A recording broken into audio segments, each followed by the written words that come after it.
world around us seems very simple, but when we start asking why and how to everything that happens around us, things start getting complicated. Why does the water flow? How are tornadoes formed? Why the planets revolve around the sun? How an aircraft with tons of weight fly? And many more. Most of us aren't even bothered about all these. And why should we? Our life goes on without knowing these answers, right?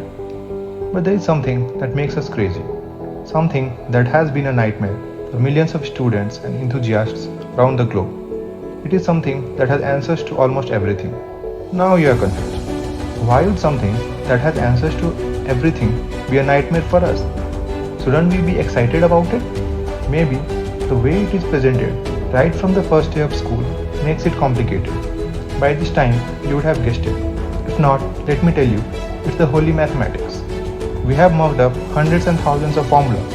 We can use a simple formula to calculate the sum of an infinite series. We have done this in school. But did we ever ask ourselves, where will we ever use such an equation in real life? Or does it ever help us solve a real life problem? If it doesn't, why do we study mathematics? The way mathematics is taught in schools and universities make us hate it.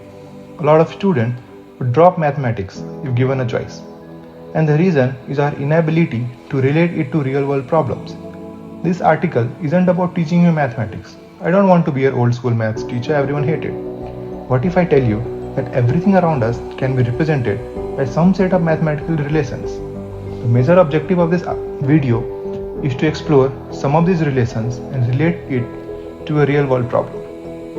How many of you watch football or even played football? While watching a football match, we get amazed by the free kicks of Ronaldo, Messi and Beckham. But have we ever tried to understand the physics behind their free kicks? What if I tell you that the amazing free kicks can be explained by a simple mathematical concept?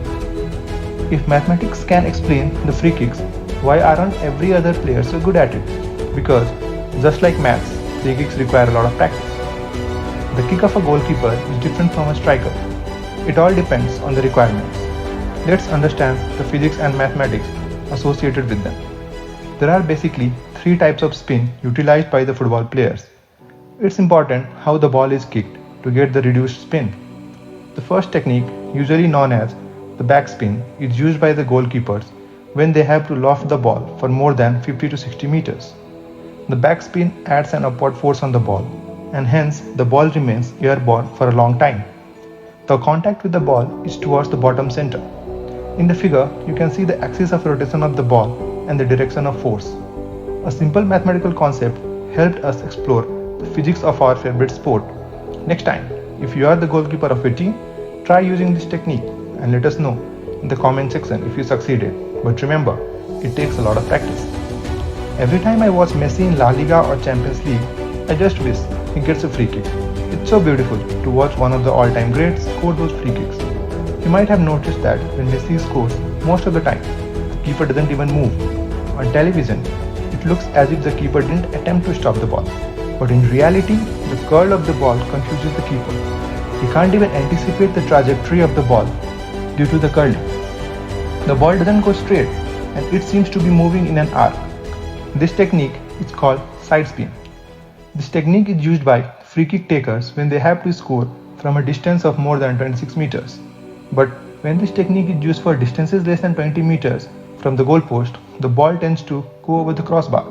That's the reason not every footballer is as efficient as Ronaldo and Messi as far as free kick is concerned.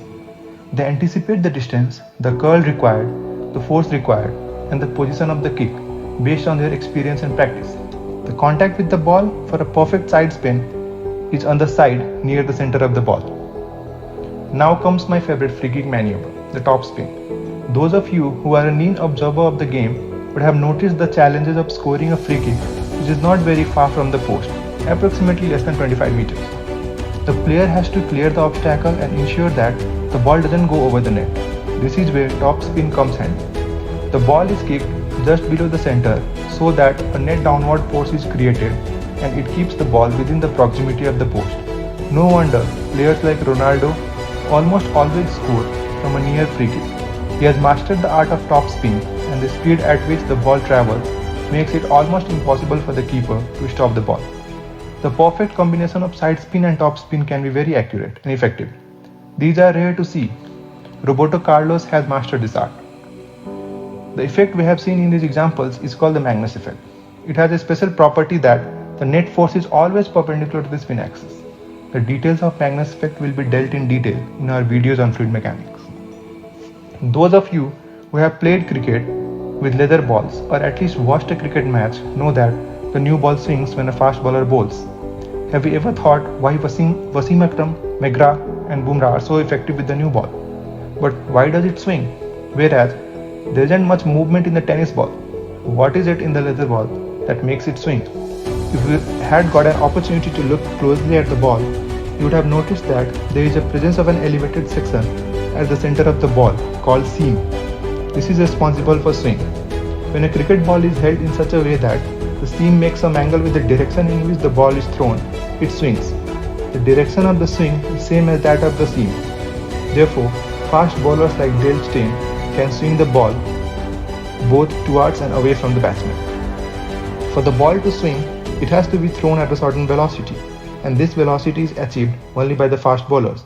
Therefore, you would hardly see a spinner or a medium pacer swinging the ball. But why does a ball swing? What's the physics behind it? There is a pressure imbalance on the two sides of the ball due to the tilt of the seam. This imbalance of pressure gives rise to a force, which is responsible for the swing. We'll discuss the details of pressure imbalance and its regions in the upcoming videos on fluid mechanics. Now that we have understood some real-life examples of the applications of physics and mathematics, let's change the gear and understand the so-called conventional mathematics with not-so-conventional techniques. We'll start with the easiest of all, the vector. We have been hearing the term vector since 8th standard. It is something that has both magnitude as well as direction. We have solved numerous examples on this topic, but do we really know what it is or where it even comes into picture in our day-to-day life as well as in engineering science? Let's start with something I personally find very interesting. As a kid, I loved flying kites. I always had a thing for aircraft, and flying kites high in the sky made me feel like a pilot. I could perform maneuvers involving kite fights without much of a risk, but I never knew how it flies. It has something to do with the wind and the string, but I never knew the actual physics behind it. I hope you have flown kites and wondered about the logic behind its flight. Let's make use of vector to understand the reason why a kite flies. As seen in the figure, the wind blows from west to east. The string connecting the kite has some tension T. Kite has some mass and therefore it is pulled by the force of gravity towards the center of the earth. Since kite is inclined and makes a non-zero angle with the wind direction, a force is generated in the upward direction. This force is called lift, and an opposing nature of force is generated in the direction of wind called drag. All these forces are represented by the arrow.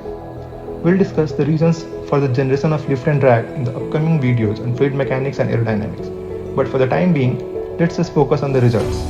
These are the four forces that govern the flight of a kite. If lift is small, the weight of kite can't be balanced and it drops. We balance the drag by pulling the string.